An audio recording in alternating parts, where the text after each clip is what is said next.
appreciated. White helmets, the under-21 men's team from Great Britain. Charge start. Marlowe for Great Britain wins the ball comfortably on that occasion. I think the throw-in slightly favoured him. Be grateful for that because the first possession falls to Great Britain.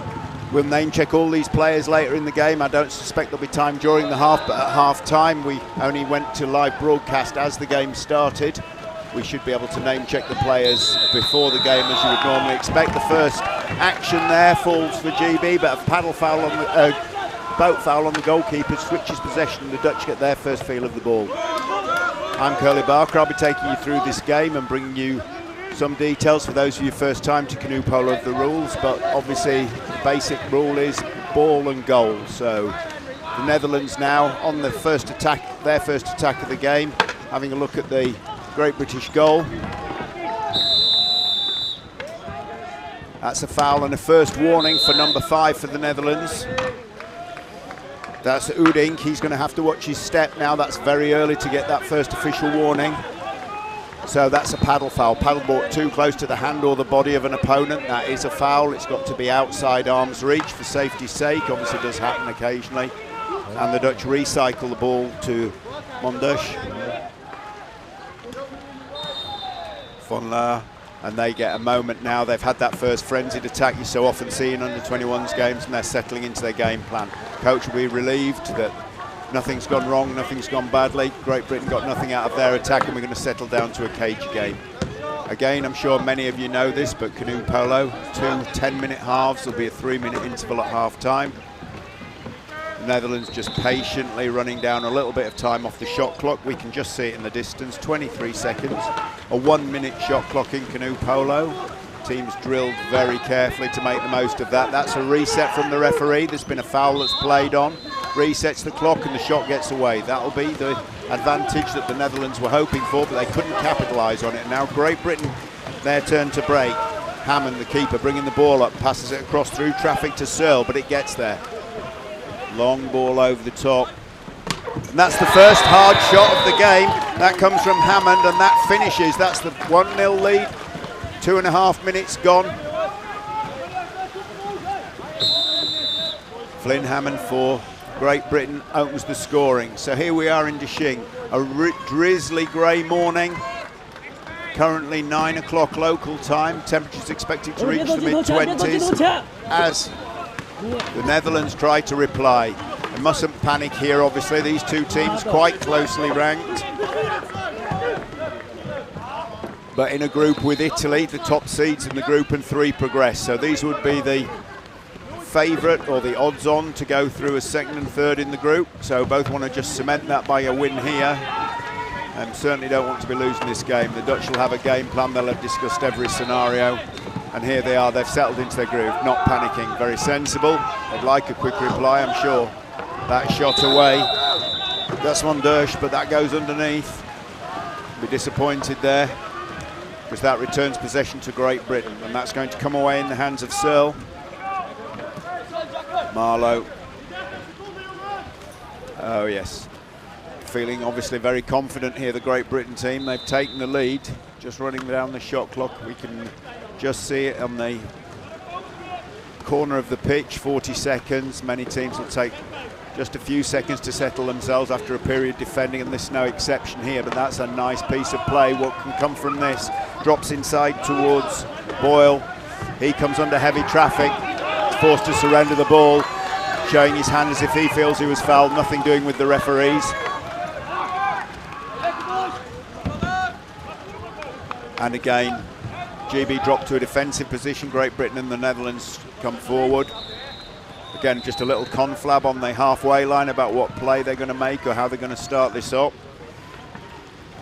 Captain there, Mondus, just obviously telling it, briefing people there. You can almost hear it from here. Von Laer, they're going to set a move up between them, and I can't help noticing Engelhardt on this side, closest to us, 6, looks like a man they might be trying to target. His run-in didn't happen for him. Drops back out and sets up. It looks like they're going to work the left and move it right, probably. Again, not quite executed well, and that weak pass will hurt. Shot clock down to 10, so under immense pressure to get a shot away. The Dutch, they don't want to waste the possession. That's not going to be a shot. That's inside for a pass, and that's picked up gratefully, I would guess, by Searle. comes out of goal, #1 goalkeeper for this Great Britain team. Picking up stuff like that and settle his nerves. Had some good touches here. Both teams played themselves in, but obviously Great Britain have taken that 1-goal lead on the 2.5-minute mark as we come inside the first period, half-time for the first period. Again, Great Britain showing the composure you would expect with the goal lead. Experienced under-21 side, if that's not an oxymoron. All been playing the game a long time to a high standard. 3 of these players on both of these teams age out of under-21s this time, so this is their big roll of the dice. All would love to go away with a podium place or better.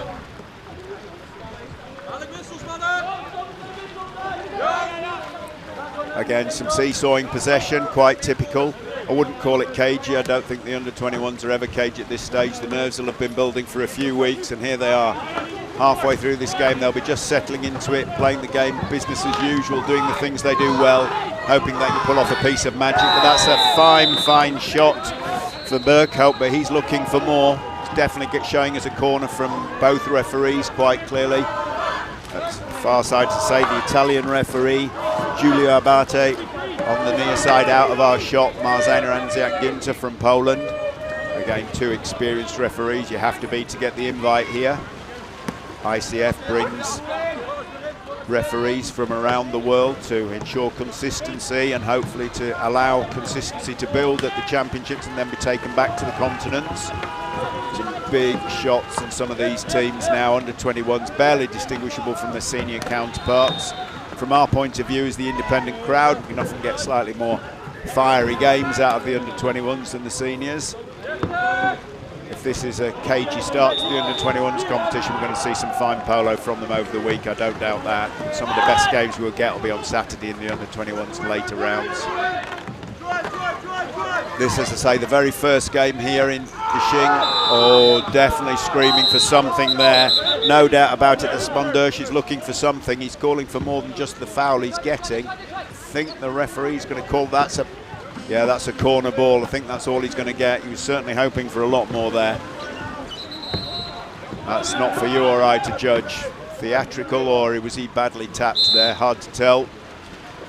The referees opted for the fact it was a corner. And this comes out to Brudink. Returning player, took a year out, or a cycle out, back in now. Re-established himself, but this is his last year in under-21s. Again, very considered, this Dutch attack, but they will be mindful of the fact that they're a goal behind. They're playing their game, patient, strong. They know they've got some big hitters, and the drive forward comes from Mondersh, the captain, as you would expect. Can he make something happen for his team? Not like that. That's picked out so easily by Hammond, and GBR away. That's Marlowe. He's quick, and he's going to prove it.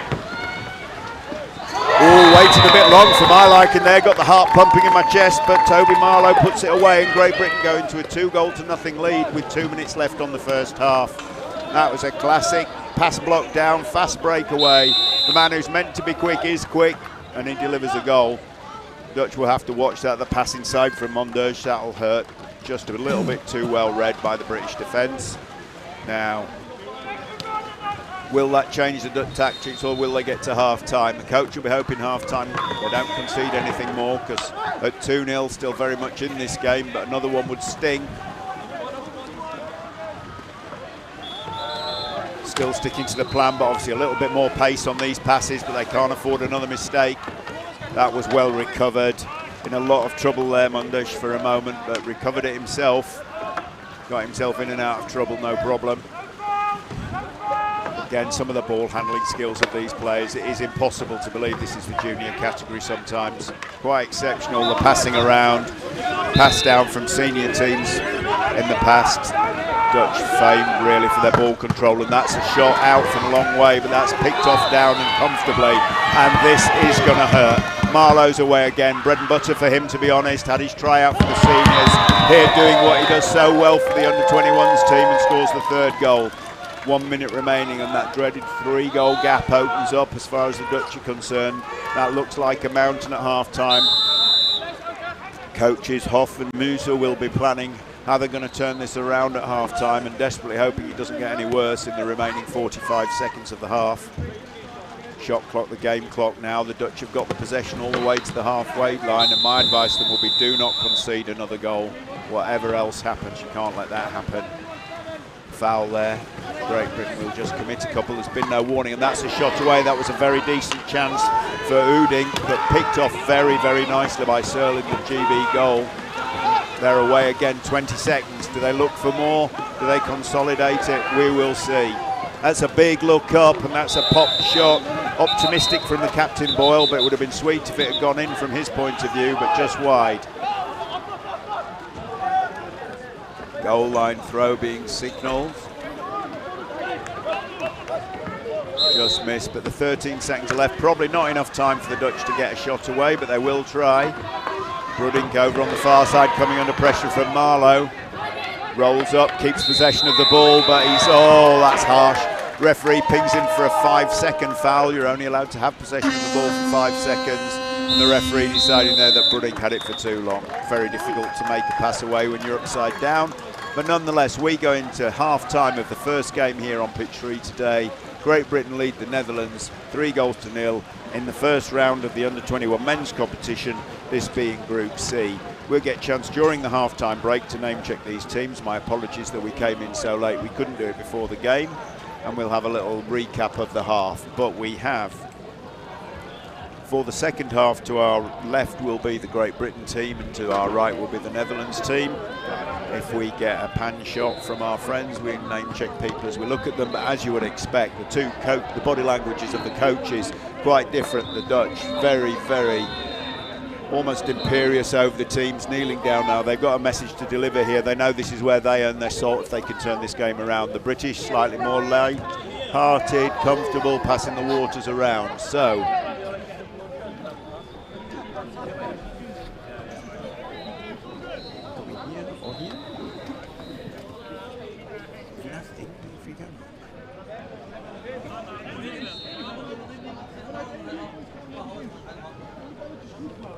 and here we are as we pan down to the Great Britain team in the corner, and then that's the Dutch in their side. That's a good look at them. Great time to name check them. We have number 1 Meyer, number 2 Berghout, number 3 Mondursch, number 4 Von Laar, number 5 Uding, number 6 Engelhardt, number 7 Kuipers, number 8 Brudink, and for Great Britain we have number 1 McCann, number 2 Searle, number 3 Marlow, number 4 Metcalf, number 5 the captain Boyle, number 6 Alexic, and number 7 Hammond, and number 8 Deqing.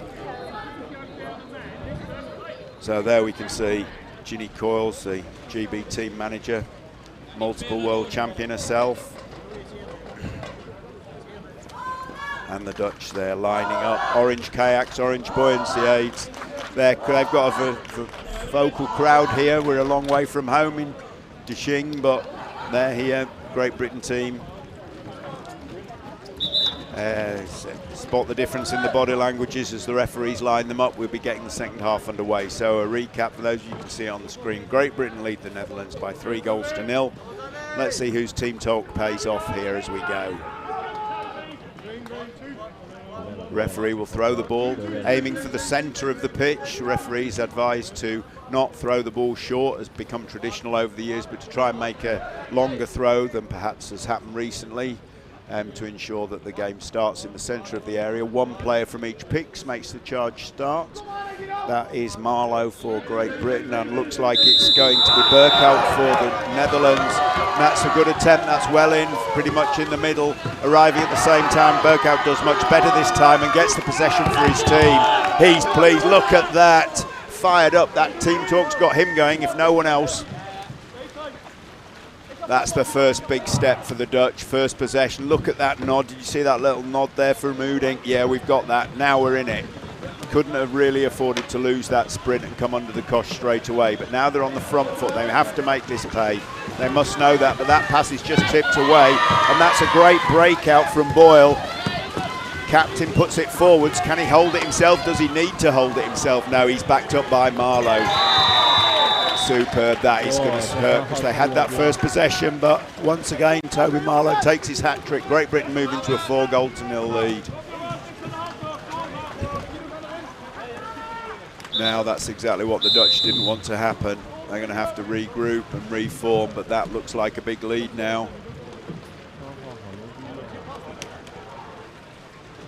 Netherlands ranked 14th in the world as under-21s, Great Britain 6th. Both of them obviously will be hoping to improve on that here, and the Dutch almost certain still to progress, but they're going to have a difficult journey if they lose this game. Other teams in this group, Italy, who are ranked favourite, Australia, who are never to be taken for granted, and Chinese Taipei. So a few wildcards in there. Chinese Taipei ranked 11th in the world. They'll be watching this with interest. Top 3 in this group progress to the next round, so Italy, as ranked 3rd in the world, would expect to take one of those slots, so 2 more available, assuming I haven't just cursed the Italians. Really have looked very good in the under-21s category and the seniors for some time in men's polo now. Worth mentioning, both these teams, the Dutch and the British, competed in the first under-21 competition over 20 years ago in 2002. Consistent performers and reaping the rewards, and that was well played. That was Oudink putting pressure on the British, getting a corner out of a British possession. That is good work. No slouch there, Hammond, but taken off the back line. Lots of camera crew here in Deqing, people in front of us, crowd are noisy. This is just on the first game of the first day. Goodness knows how hectic it's going to get by the weekend when these finals are played. The under-21s finals are all on Saturday. Just take this little moment of building to thank those of you who've subscribed to our English language feed. We do appreciate it. Must cost a great deal of money to get us here. The live stream here, multi-cameras per pitch, every pitch all day. And so for those of you who subscribe, thank you very much indeed. We hope we can bring you something that you'll feel is worth the fee. Corner again, Great Britain happy to press the Dutch almost to get it taken. They'll be taking it through Van La. Ball must be allowed to travel a metre from the throw. Players like to test that 1 metre as far as possible. That looked good to me, but that's a weak pass. Again, that's just picked away by Metcalf. Has a look up, delivers the ball to Boyle, and Great Britain can rest. Now we've got to press. With over 6 minutes to go, the Dutch have decided that they have to press this, and I can't say I blame them. At 4, they've really got nothing to lose here. Rolling the dice early in the hope they can climb it back. It's going to be hard for them, but they have to do it. Boyle. This is where the shot clock can come into play because 30 seconds have gone already. Great Britain are still in their own half. That's a good press from the Dutch. That's just a little bit too much space for Alexic. Moving well here, Great Britain, mixing around. They've got some progress, but at the cost of a weak pass. And that's picked off again. That's the captain doing the captain's job. That's Manders. That's going to be a warning, I think, for the slightly late tackle. Looks like it. Referee just giving the Dutch time to regroup. It's a paddle foul. Seen something there, I certainly didn't. And we move on.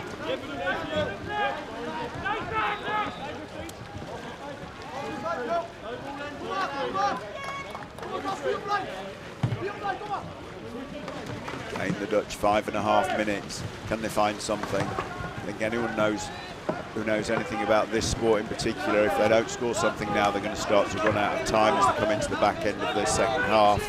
They're moving the ball with purpose here, but they really need to find an opening, and so far they've not been able to do that. They've got some very big hitters if they can get it inside. That's a great defensive tackle. That's Hammond there. That's a big shot from Van La, but it drops down. Retrieved desperately by Engelhardt. He comes under pressure, rides it well, and draws a foul in so doing. That was good work from him. Very, very difficult to do that. Keep the ball upside down, roll up, drew a foul, and that's a warning for, I think, if I saw correctly, Metcalf of Great Britain for that tackle. Happened very quickly for me, couldn't quite see, but it did look like a 4 that the referees were holding up. The Dutch come again at pace.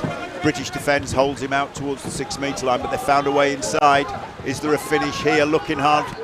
No, obviously not. Closed down. That's good defensive work from Great Britain. This has stood them in good stead. Solid defence for the game so far, and there's some fast breaks from Marlow. Pretty much a formula they've relied on through the summer, and it's paying for them here.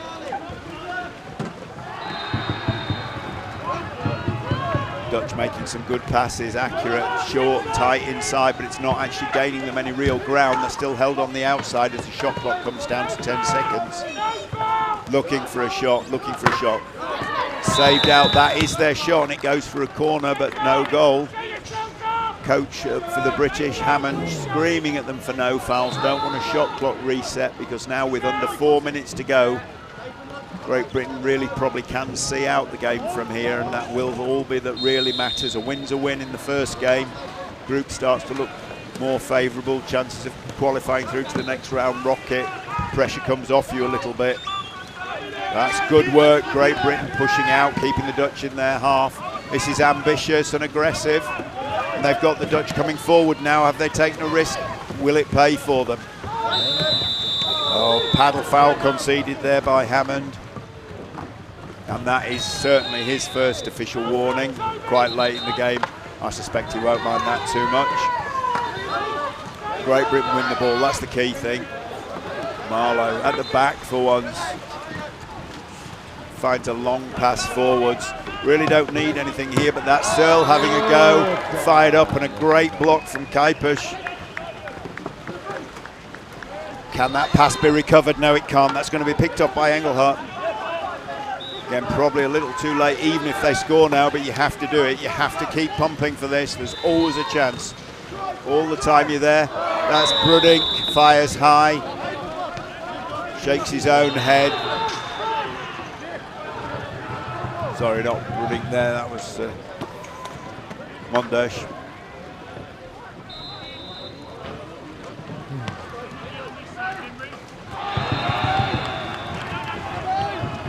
The Dutch pressing again, but they haven't got this fully on. They're trying to get their 5-man press out, so they're marking man for man across the pitch. It's taken them a few seconds. That can often be costly, and that's a big punting pass up to Searle.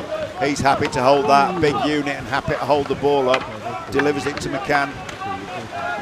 His first action, nice pass, gets involved. Always important for a player to feel you've played your part, you've been there, settles the nerves for the week. Hard to underestimate the pressure these people put themselves under when they're here. Just trying to manage this game now as it comes in. Great Britain, the coach screaming at them. Wants them to do this nicely, get off happy, not concede a goal probably, so that they've got really a positive team talk at the end, and that's another big punting long pass up to Deqing. He holds the ball and away, 1:30 on the clock. Marlow, he's been key to this win really. Oh, slightly wobbly pass, and it's picked up.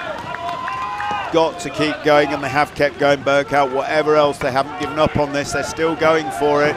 For the mistakes now, that's the pressure they're putting themselves under, or perhaps the clock's putting them under. GB recover the ball, so the swings of possession now. Really the clock becomes Great Britain's friend.